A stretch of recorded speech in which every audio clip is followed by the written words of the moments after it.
कि परमेश्वर कबीर जी चारों युगों में आते हैं और वे स्वयं ही आकर के सत्य मार्ग को प्रचार करते हैं, पर सत्य मार्ग का तत्व ज्ञान का प्रचार करते हैं। जब परमेश्वर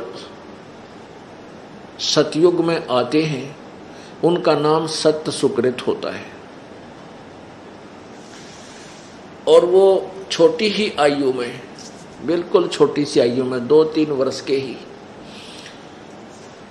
वो शरीर आते हैं, कमल के फूल पर शिशु रूप धारण करते हैं। तो वो लीला में शरीर में जब छोटी आयु दिखा रहे होते हैं 2-3 वर्ष के ही, उसी समय से उस विद्वान, वेदों के जो प्राकांड विद्वान माने जाते हैं, उन ऋषियों महर्षियों के छक्के छुड़ा देते हैं और वो दांतों तले उंगली दबाते हैं, उनकी विशेष चर्चा का विषय बन जाते हैं।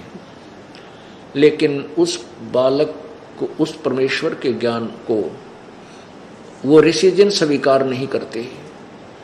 परमात्मा कबीर जी जब युवा होते हैं शरीर के जो लीला में शरीर में, तो उनका बहुत ऋषियों के साथ, जैसे ये मनु जैसे महापुरुष, उनके साथ बातचीत होती है, उनके साथ चर्चा होती है। तो चर्चा में परमेश्वर उनको पराजित कर देता है। अब मनु जी से परमात्मा ने प्रश्न किया कि आप प्रभु को किस रूप में, किस फॉर्म में मानते हो। मनु जी ने कहा कि मैं परमात्मा को निराकार और साकार दोनों रूपों में मानता हूं। निराकार तो वो परमात्मा, उसकी शक्ति है, वो दिखाई नहीं देता। साकार ये जगत उसी का रूप है, ये पृथ्वी, आकाश, चंद्रमा, सितारे, ये सब उसी का साकार रूप है। That's all. और वेदों में कहीं पर भी परमात्मा साकार नहीं लिखा है, परमात्मा वास्तव में निराकार ही है। समाधि दशा में उसका केवल प्रकाश देखा जा सकता है। परमात्मा कहते थे, एक ज्ञान नेत्रहीनो, एक तरफ आप कहते हो कि परमात्मा का प्रकाश देखा जाता है, उधर से कह रहे हो कि परमात्मा पूर्ण रूप से निराकार है। ये पृथ्वी चांद सितारे ये भगवान नहीं है, ये तो भगवान की द्वारा रची गई एक सृष्टि है। परमात्मा सृष्टा न्यारा है, तुम्हारी बुद्धि पर पत्थर पड़े हुए हैं।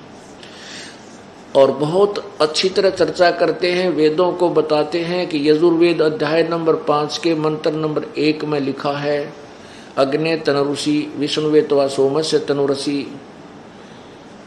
वो परमात्मा सशरीर है और उस परमेश्वर का, उस अमर पुरुष का सबके पालन धारण पोषण करने के लिए, यहाँ करके संभालने के लिए भी उस परमेश्वर का एक शरीर है। तो परमात्मा कहते हैं, कहा करते थे कि मैं ही वो परमेश्वर हूं और मैं ही दोनों स्थानों पर रहता हूं, ऊपर सचखंड सतलोक में, ऊपर के लोकों में भी मैं ही हूं और यहां भी मैं अपने यथार्थ ज्ञान को बताने के लिए आया हूं। अब परमात्मा यथार्थ ज्ञान कहते हैं, परमात्मा के परमेश्वर साकार है। और ऋषि जी कहते थे, ऋषियों ने सब आपस में जो अज्ञान फैला रखा था वो जैसे अभी तक है कि वो निराकार है। तो परमात्मा साकार बताते थे कि कबीर जी जो है साकार बताते थे अपना स्वरूप, और वो निराकार मानते थे। इसलिए परमात्मा कबीर जी का ज्ञान उन ऋषि महर्षियों के कति विपरीत था। तो कबीर जी को उस सत्सुकृत रूप में प्रगट, सत्सुकृत नाम से प्रगट परमेश्वर को वामदेव कहने लगे हुए, उनका व्यंग्यात्मक नाम वामदेव रख दिया। वाम का अर्थ होता है उल्टा ज्ञान देने वाला। जैसे दायां हाथ सीधा हाथ, बायां हाथ को उल्टा हाथ भी कहते हैं, बामा हाथ। तो बामा बाने उल्टा। तो परमात्मा को वामदेव कहने लगे, सत्सुकृत नाम छोड़ दिया। जैसे किसी का नाम बुंडा धर ले गांव में, बुंडा माने मतलब कुरूप, और वो चाहे कित कैसा भी हो, फिर उसने बूंढा क्या अगर पूरा गांव उसके ओरिजिनल नाम से अपरिचित हो जाते हैं। हमने खूब देखा गांव में, तो वो बूंढा क्या अगर, और वो भी बूंढे नाम तो थोड़ा बोला जल्दी बोला है, क्योंकि वो परिपक्व नाम हो जाता उसका। तो ऐसे ही उस परमेश्वर का नाम वामदेव रख दिया। और वाम का अर्थ है दो, यानी ऊपर भी रह नीचे भी रह, कहते यू है वो वामदेव, ऊपर भी रहता नीचे भी रहता है। यानी उस परमेश्वर के यथार्थ ज्ञान को स्वीकार किया, नहीं बकवाद करन लागे ये मनु जैसे अज्ञानी। अब पुण्यात्माओं, आपको थोड़ा सा झलक दिखाते हैं शिव पुराण में और वेद यजुर्वेद में उसी परमेश्वर का वामदेव जी का वर्णन। ये देखिएगा श्री शिव पुराण, गीता प्रेस गोरखपुर से प्रकाशित, और ये श्री शिव पुराण, संपादक हनुमान प्रसाद पोदार, प्रकाशक एवं मुद्रक गीता प्रेस गोरखपुर। इसके 606 पृष्ठ पे कैलाश संहिता ऋषियों का सूत जी से तथा वामदेव जी का सकंद से प्रश्न, वर्णार्थ निरूपण के लिए अनुरोध। ऋषि बोले, महाभाग सूत जी, आप हमारे श्रेष्ठ गुरु हैं, अतः यदि आपका हम पर अनुग्रह है तो हम आपसे एक प्रश्न पूछते हैं। श्रद्धालु शिष्यों पर आप जैसे गुरुजन सदा स्नेह रखते हैं, इस बात को आपने इस समय हमें प्रत्यक्ष दिखा दिया है। मुने विराज होम के समय पहले आपने जो वामदेव का मत सूचित किया था, वामदेव का मत यानी वामदेव जी का के विचार, उसका पंथ, उसके द्वारा दिया गया ज्ञान, उसे हमने विस्तार पूर्वक नहीं सुना। अब हम बड़े आदर और श्रद्धा के साथ उसे सुनना चाहते हैं। कृपा सिंधु, आप प्रश्न पूर्वक उसका वर्णन करें। ऋषियों की यह बात सुनकर सुन के सूत जी बोले, अब बताने लगे। सूत जी बोले, तुम्हारा कल्याण हो, तुम सब लोग सदा सुखी रहो। महाभाग महात्माओं, तुम भगवान शिव के भगत व दृढ़ता पूर्वक व्रत का पालन करने वाले हो, यह निश्चित रूप से जानकर ही मैं तुम लोगों के समक्ष इस विषय का प्रसन्नता पूर्वक वर्णन करता हूँ। ध्यान देकर सुनो। पूर्व काल में रथंतर कल्प में महामुनि वामदेव माता के गर्भ से बाहर निकलते ही शिवतव के ज्ञाताओं में सर्वश्रेष्ठ माने जाने लगे। वे वेदों, आगमों, पुराणों तथा अन्य सब शास्त्रों के भी तात्विक अर्थ को जानने वाले थे। अब देखो, आप कह रहे हैं कि वो वामदेव जो थे वो वेदों और सदग्रंथों के तात्विक यानी तत्वदर्शी थे। आगे देखो, देवता, असुर तथा मनुष्य आदि जीवों के जन्म कर्मों का उन्हें भली भांति ज्ञान था। उनका संपूर्ण अंग भस्म लगाने से जब उज्जवल दिखाई देता था, उनके मस्तक पर जटाओं का समूह शोभा देता था। वे किसी के आश्रित नहीं थे, उनके मन में किसी वस्तु की इच्छा नहीं थी। वे शीत, उष्ण आदि द्वंद्वों से परे तथा अहंकार शून्य थे, उनमें अहंकार नहीं था। वे दिगंबर महाज्ञानी महात्मा दूसरे महेश्वर के समान जान पड़ते थे। उन्हीं के जैसे स्वभाव वाले बड़े बड़े मुनि शिष्य होकर उन्हें घेरे रहते थे। वे अपने चरणों के स्पर्श जनित पुण्य से इस पृथ्वी को पवित्र करते हुए सब और विचरते और अपने चित्त को निरंतर परमधाम स्वरूप परब्रह्म परमात्मा में लगाए रहते थे। अब कितना स्पष्ट कर दिया। अब इन ऋषियों ने को इतना ज्ञान है कि वो माँ तो पैदा हुए थे। अब जैसे कबीर परमेश्वर के विषय में अब दंत कथा के आधार पर बहुत से शास्त्रों में लिखा है, शास्त्र तो नहीं कह सकते, दंत कथाओं युक्त पुस्तकों में लिखा है कि कबीर जी एक कबीर जी का जन्म एक विधवा ब्राह्मणी से हुआ। उनका कथन है थोड़ा सा घुमा फिरा के कि एक विधवा ब्राह्मणी थी, उसमें महर्षि रामानंद जी काशी में बड़े विद्वान और सिद्धि युक्त माने जाते थे। वो उसने जाकर के उनके उस महात्मा जी के चरण स्पर्श किए। रामानंद जी ने आशीर्वाद दे दिया, बेटी पुत्रवती हो। ओहो, वो कहने लगे, हे महाराज मैं तो विधवा हूँ, मैं पुत्रवती कैसे हो सकती हूँ? अब मैंने जो दे दिया वो तो फलेगा ही फलेगा। कहते हैं इस कारण से वो लड़की गर्भवती होगी और फिर वो शर्म के मारे उसने कहीं पर डाले। अरे भले आदमी हो, कुछ तो सोचो। ब्राह्मण कुल में लड़कियों का पुनर्विवाह नहीं होता था उसमें, लेकिन उनकी ड्रेस अलग बना दी जाती थी। वो सफ़ेद साड़ी बांधते थे, सफ़ेद उनका वाणा होता था, वेशभूषा होती थी। वो दूर से पता लग जाता था कि ये लड़की विधवा है। और वो महर्षि वो रामानंद जी अंधा था कि जिसने उन्हें कह दिया पुत्रवती हो। और पुण्यात्माओं, फिर उस लड़की के और भी तो थोड़ा बहुत बताना चाहिए था, किसकी पत्नी थी, उसके मृत पति का के नाम था और वह कौन से मोहल्ले में रहा करती। एक बकवाद कर देते कि वह शर्म के मारे गिर आई और फिर वह नीरू नीवा ठा लेगी। तो इनकी बुद्धि यही टेकी हुई है कि कोई भी माँ के बिना उत्पन्न नहीं हो सकता। जैसे यहाँ के भगवान श्री कृष्ण जी, रामचंद्र जी सभी माँ से ही जन्म लेकर के यहाँ भगवान कब आए। तो ये सभी इसी प्रकार यहाँ क्या कह रहे हैं कि माँ के गर्भ से निकलते ही और वो बाहर आते ही वह यानी अपना तत्व ज्ञान प्रचार करने लगे। अरे तेरा भला ये तब उठा के दिखाओ ना माँ के गर्भ, तो कोई भी तो दिखा दो, पैदा होते चल जाओ पैर।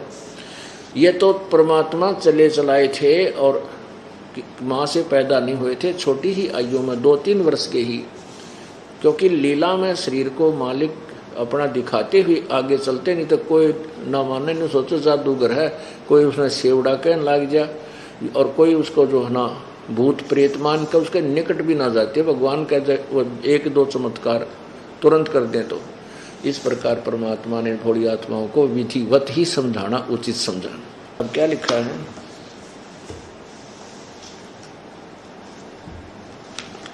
फिर देखिएगा।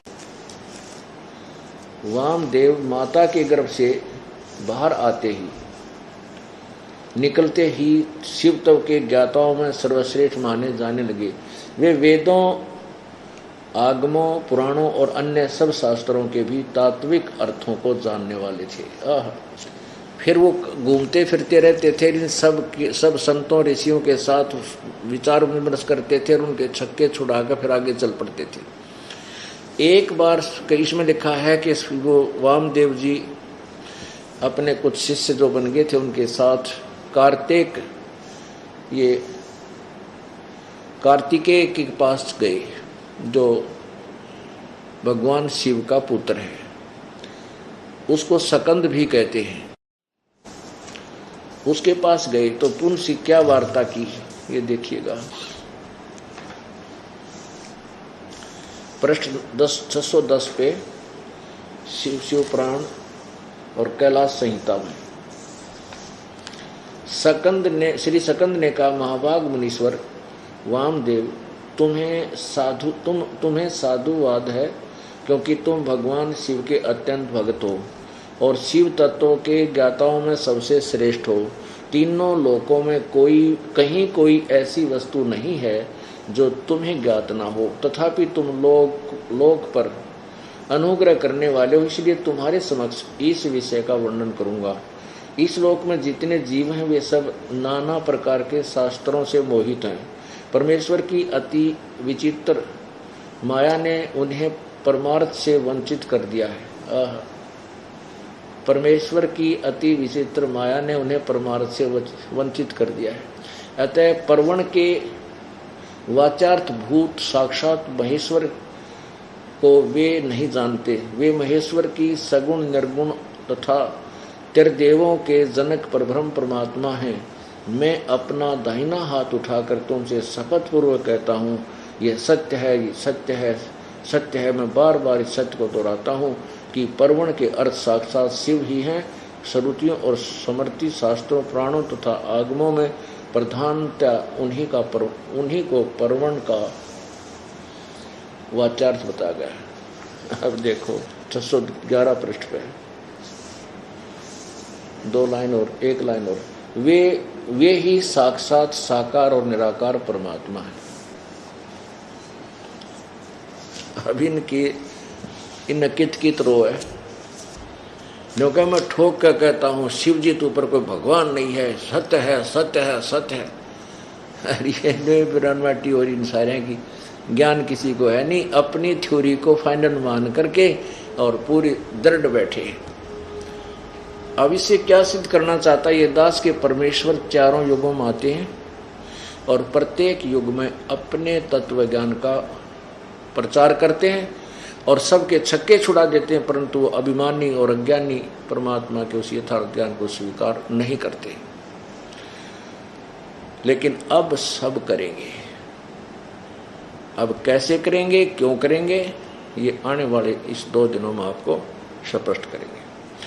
अब और दिखाते हैं यजुर्वेद। अब पुण्यात्माओं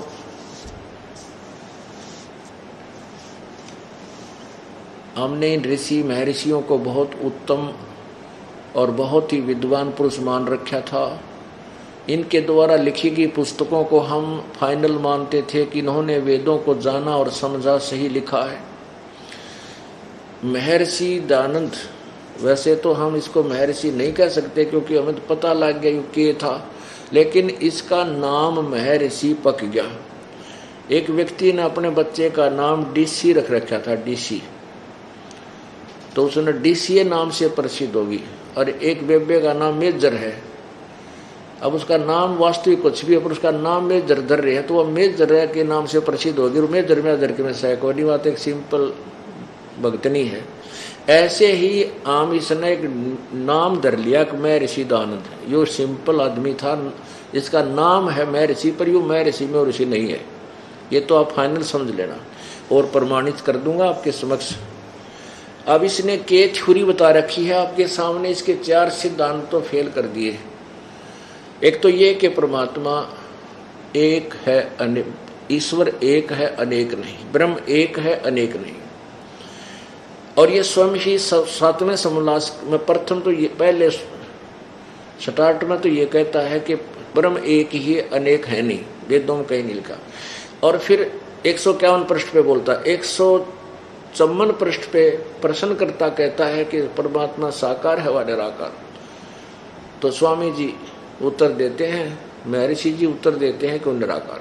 155 पर प्रसंग आता है कि परमात्मा क्या अपने साधक के पाप नाश कर देता है? स्वामी जी उत्तर देते, महर्षि जी उत्तर देते कि नहीं, पाप नाश नहीं करता। परमात्मा की साधना उपासना से पाप नाश नहीं होते, पाप अक्षमा नहीं होते। तो प्रश्नकर्ता कहता है कि उसका लाभ क्या होता है? फिर भगवान की स्तुति किस लिए करें जब पाप नहीं कटे? पुण्यात्माओं, जैसे कोई कहे कि क्या औषधि खाने से रोग कट जाएगा, उत्तर मिले कि नहीं, औषधि से रोग नहीं कटता, तो और क्या होता है कि पहलवान बन जाएगा। अरे तेरा गजब, क्या वो वैद्य है जो ये कहे कि औषधि से रोग नहीं कटेगा? कोई कहे कि साबुन लगाने से क्या कपड़े का मैल छूट जाएगा? क्या साबुन कपड़े का मैल छुड़वा देगा? उत्तर मिले कि नहीं, साबुन कपड़े का मैल नहीं छुड़वाता, वो कपड़े को मजबूत कर देता है। तो क्या उस व्यक्ति ने कभी अपने जीवन में साबुन देखा या प्रयोग किया? कभी नहीं। ऐसा सिद्धांत था इस महर्षि, कथित महर्षि दयानंद का। और इसने एक सिद्धांत और बताया। किसी ने प्रश्न किया कि सबसे पहले इन चारों वेदों का ज्ञान किसको हुआ? स्वामी जी ने लिखा कि 4 ऋषियों को। उन ऋषियों के नाम बताए हैं कि यानी आदित्य, वायु, अग्नि और अंगिरा।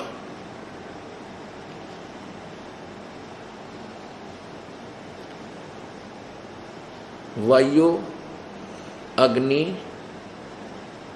आदित्य और अंगिरा, इन 4 ऋषियों को सबसे पहले वेद प्राप्त हुए। उससे पहले वेदों ने किसी को ज्ञान नहीं था। उन 4 ने से ही आगे ब्रह्मा ने वेदों को ग्रहण किया और ब्रह्मा से फिर आगे ऋषियों ने पढ़ा। यह थ्योरी अब आप पे फेल कर रहे हैं। अपनात्मा, जब तक आप अपने उस बॉक्स को खोल कर नहीं देखोगे जिसके ऊपर लिखा है शुद्ध देसी घी,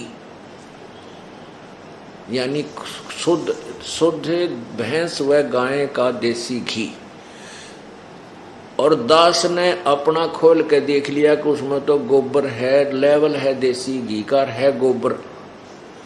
अब दास आपको दिखाता है कि देखो यही लेवल मेरे पास था और इसमें देसी घी नहीं है तो गोबर है, आप भी खोल कर देख लो, क्यों इसको डरे बैठे हो।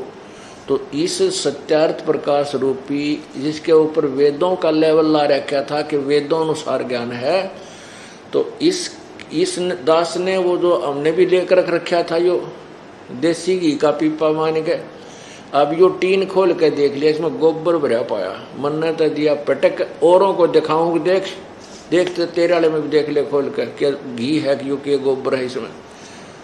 तो अब खोल कर देखोगे, दास दिखावेगा कि खोल कर देख लो, इसकी सील बंद कर रखी तुमने, तो सब में गोबर था ही सभी के। अब देखो दिखाता हूँ आपके सामने इस सत्यार्थ रूपी टीन में गोबर और वेदों का लेवल ला रखा, देसी घी का लेवल। ये देखो महर्षि दानंद सरस्वती, देखो महापुरुष कैसे आंकड़े बैठे हैं। अब इनके इस पोज ने देख कर आदमी कटका मर जाएगी। सब महापुरुष तो कदे देखा ना और दिखा है, ये तो भगवान से मिल चुका है कति।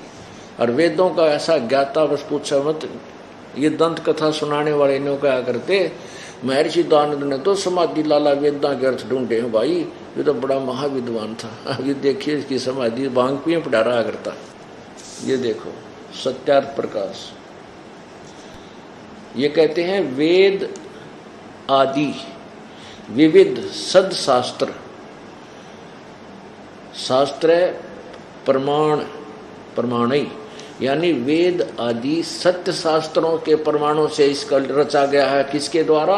श्रीमत परमहंस, देख कहाँ से उपाधि लाने लगे थे इस महापुरुष के, परिव्रजा का आचार्य महर्षि दानंद सरस्वती स्वामी विरचित है। ओह, प्रकाशक है वैदिक यति मंडल, दानंद मठ दीनानगर पंजाब। प्रकाशक कहाँ से है? आचार्य प्रिंटिंग प्रेस, दानंद मठ, गोहाना मार्ग, रोहतक से प्रकाशित है। रोहतक से। इसके 7वें समोल्लास में यहां से प्रारंभ होता है 151 पृष्ठ से, ये 150 है। ये 7वां समोल्लास यहाँ से प्रारंभ हुआ, 7वां समोल्लास।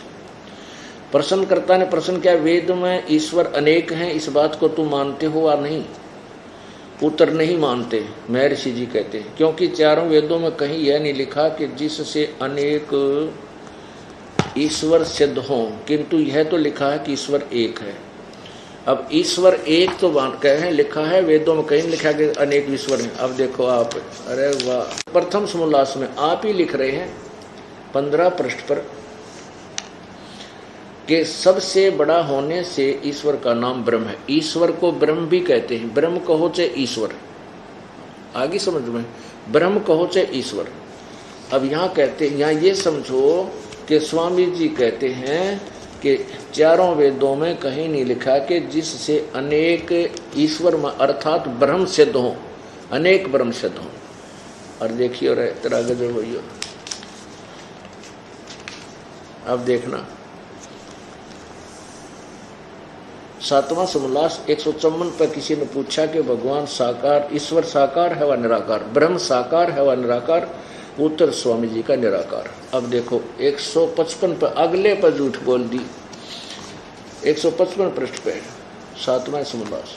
प्रश्नकर्ता ने कहा परमेश्वर की स्तुति, प्रार्थना और उपासना करनी चाहिए व नहीं? उत्तर करनी चाहिए। स्वामी जी कहते प्रार्थना तो करनी चाहिए, भगवान की स्तुति आदि उपासना करनी चाहिए, भक्ति करे। प्रश्न, क्या स्तुति आदि करने से ईश्वर अपना भ्रम छोड़कर प्रार्थना स्तुति करने वाले के पाप छुड़वा देगा? स्तुति प्रार्थना करने वाले के पाप छुड़वा देगा? उत्तर में महर्षि जी का नहीं। तो प्रश्नकर्ता कहता फिर स्तुति क्यों, किस लिए करें? उत्तर, उनके करने का फल अन्य ही है। प्रश्नकर्ता कहता है क्या फल है फिर?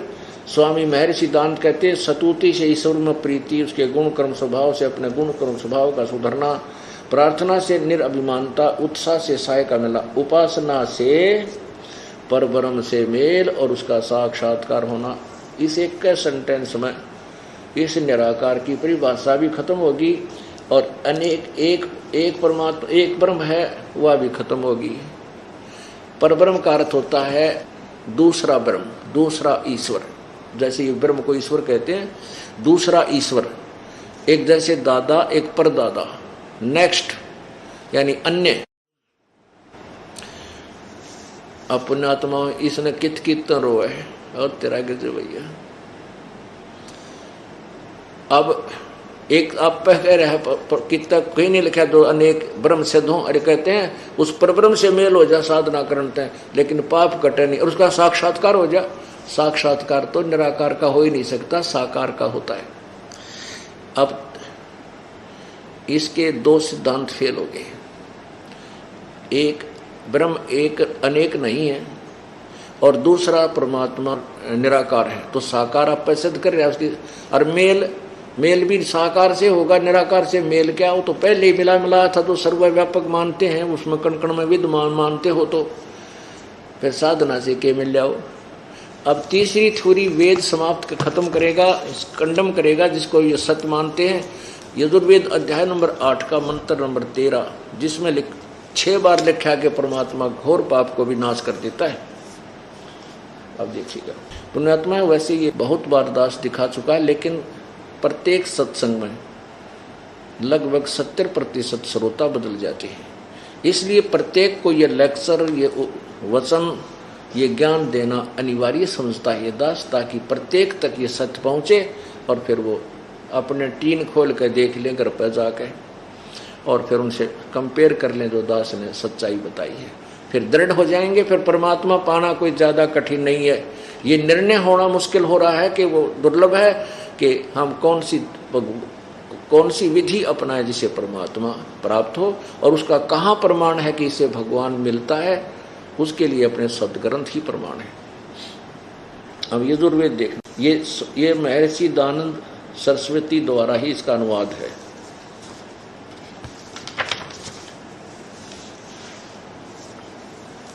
प्रकाशक सार्वदेशिक आर्य प्रतिनिधि सभा 2/3 महर्षि दान भवन, रामलीला मैदान, नई दिल्ली से ये प्रकाशक हैं और अनुवाद करता है महर्षि दयानंद सरस्वती।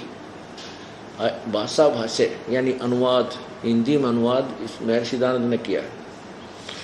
अब देखना 8वें अध्याय का 13वां श्लोक, ये 8वां अध्याय प्रश्न नंबर 241। यहाँ नीचे केवल संस्कृत है। ये 13वां श्लोक मंत्र है। मंत्र को चाहे श्लोक एक का बात होती है, वैसे ये अनाड़ियों के ना वेदों के तो मंत्र हैं और गीता के श्लोक हैं। तेरा के जो दो हैं ये, इनको दो एक से मंत्र कह दो। अब यहाँ इन्होंने 242 पर अनुवाद किया है पृष्ठ पे।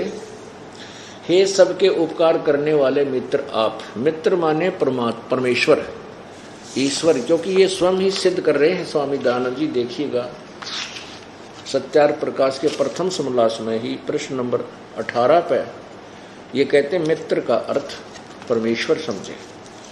ये प्रथम समोल्लास है 18वां पृष्ठ पे। सबसे स्नेह करे और सबको प्रीति करने योग्य उस परमेश्वर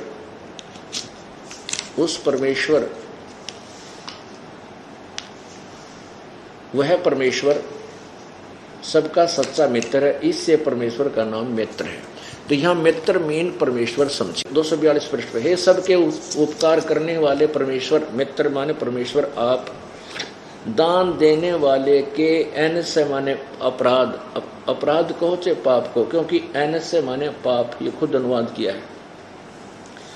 एन से माने अपराध अर्थात पाप के, अवजनम माने विनाश यानी अक्षमा करने वाले, असी माने हो मनुष्य कर्तस्य साधारण मनुष्यों के किए हुए, एन से माने अपराध के, अवजनम माने अवजनम विनाश करने वाले यानी क्षमा करने वाले हो।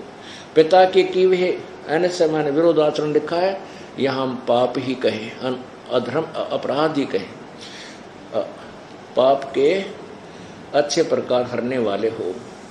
अपने किए हुए, एन से का अर्थ पाप, पाप के, अवजनम मन दूर करने वाले, ऐसी माने हो। एन से अधर्म के अधर्म यानी पाप के पाप अर्थात घोर पाप के नाश करने हारे हो।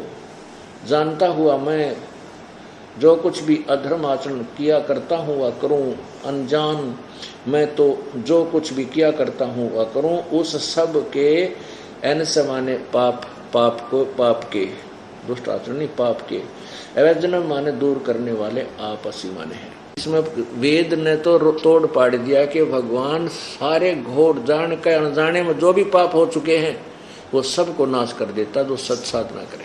अब जैसे कपड़ा मैला चाहे तो वैसे स्वाभाविक हो गया, या कोई रेपट का गिर गया, माटी लगी, गार में दस लदपद हो गया, तो साबुन और पानी सारे ही मैल को काट देता, छोड़ देता, नाश कर देता। और ये खुद कहते हैं वेद जो है सत्य विद्या का पुस्तक है। देखिएगा इस यजुर्वेद के बैक में महर्षि दानंद जी की अपनी टिप्पणी है कि वेद सब विद्याओं का सत्य पुस्तक है।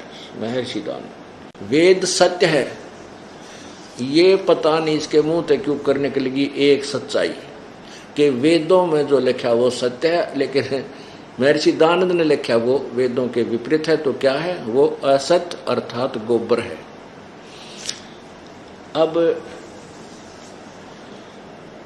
इनका चौथा सिद्धांत तो फेल करना है।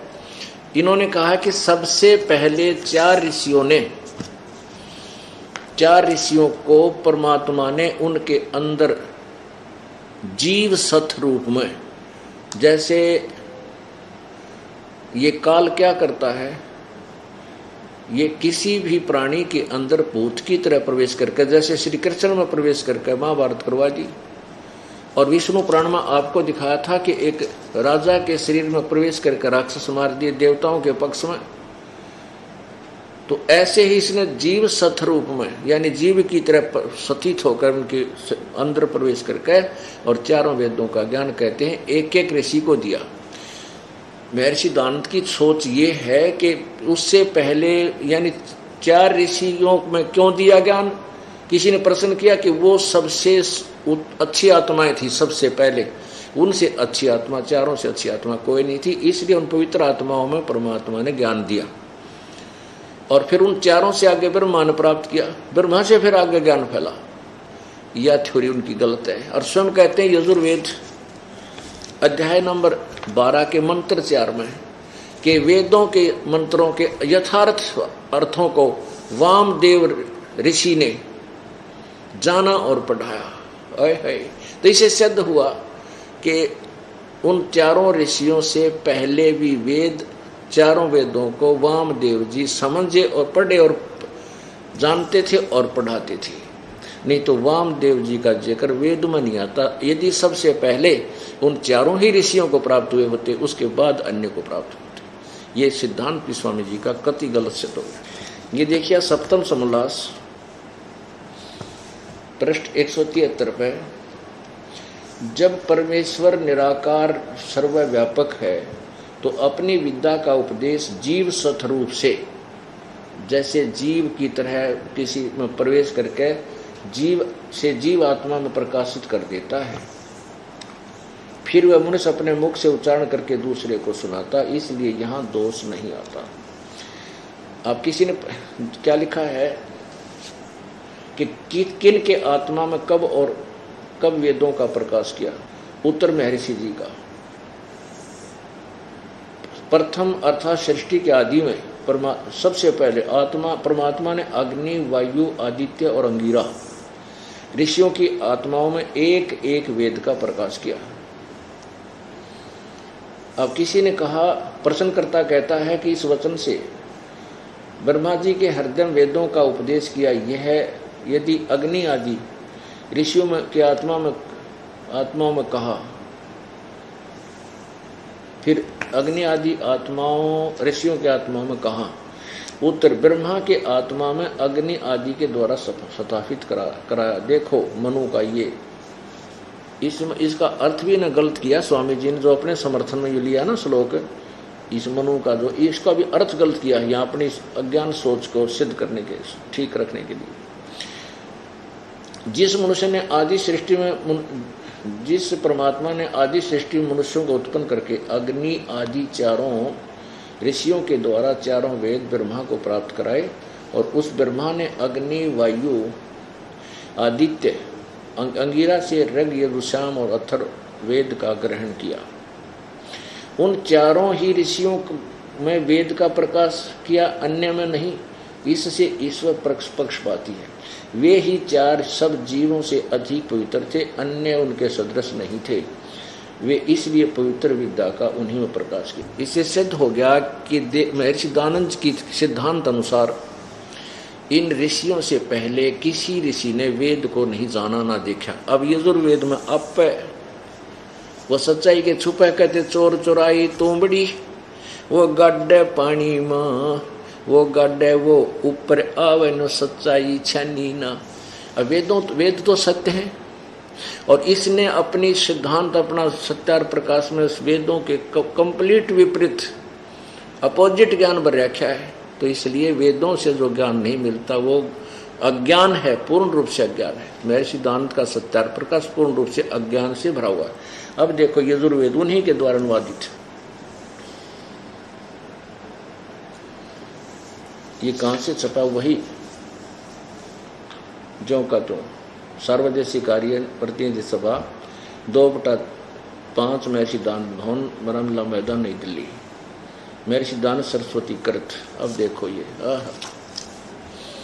12वां अध्याय 12वें अध्याय का 4था मंत्र। क्या लिखा है यहाँ पर? यजुर्वेद के मंत्र नाम ग्रहण करने और छोड़ने योग्य व्यवहारों के योग्य वामदेव ऋषि ने जाने व पढ़ाए। अरे मैं ऋषि मोटे दिमाग के, एक तरफ तो कह रहा है कि वेदों को उन 4 ऋषियों से पहले किसी ने नहीं पढ़ा, उन्हीं में वो ज्ञान दिया। ये इसमें वेदों में वामदेव का जिक्र कहाँ से आ गया फिर? क्योंकि ये चारों वेद महर्षि वेद व्यास जी द्वारा अब लास्ट में लिखे गए हैं, जब गीता जी लिखी, यानी द्वापर के एंड में वही ये वेद हमारे पास उपलब्ध है, और यही सत्य है।